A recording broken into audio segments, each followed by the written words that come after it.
কেইটামান অতি গুৰুত্বপূৰ্ণ প্ৰশ্ন যে আহোমৰ ৰজাসকল আৰু তেওঁলোকৰ ছদ্মনামসমূহৰ বিষয়ে প্ৰশ্নসমূহ আহি থাকে পৰীক্ষাত। আমি যদি চাওঁ ছদ্মনাম হিচাপে প্ৰথম প্ৰশ্নটো হ'ল চুডাংফা, তেওঁক বামুণী কোঁৱৰ বুলি কোৱা হয়।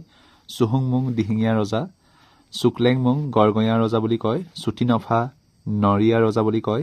চুটামলা শৰণীয়া ৰজা বা ভগনীয়া ৰজা বুলিও তেওঁ ছদ্মনাম আছে। চুখাম্ফা খুৰা ৰজা বুলি কয়। চুচেংফাক বুদ্ধি স্বৰ্গনাৰায়ণ বা বৃদ্ধ স্বৰ্গনাৰায়ণ বুলি কোৱা হয়। চুলিকফা ল'ৰা ৰজা বুলি কয় আৰু চুৰামফাক কয় ভগা ৰজা বুলি কোৱা হয়। গতিকে এইকেইটা হ'ল বহুত ইম্পৰ্টেণ্ট ছদ্মনাম আহোম ৰজাসকলৰ। তাৰপিছত যদি আমি চাওঁ চাম importance battle of Assam history, Assam বুৰঞ্জীৰ কেইটামান অতি গুৰুত্বপূৰ্ণ যুদ্ধৰ বিষয়ে কেতিয়া হৈছিলে। আলবৈ ৰণ হৈছিলে 1669 চনত 1669 আলবৈ ৰণ। শৰাইঘাটৰ ৰণ হৈছিলে 1671 চনত। ইটাখুলিৰ ৰণ হৈছিলে 1683।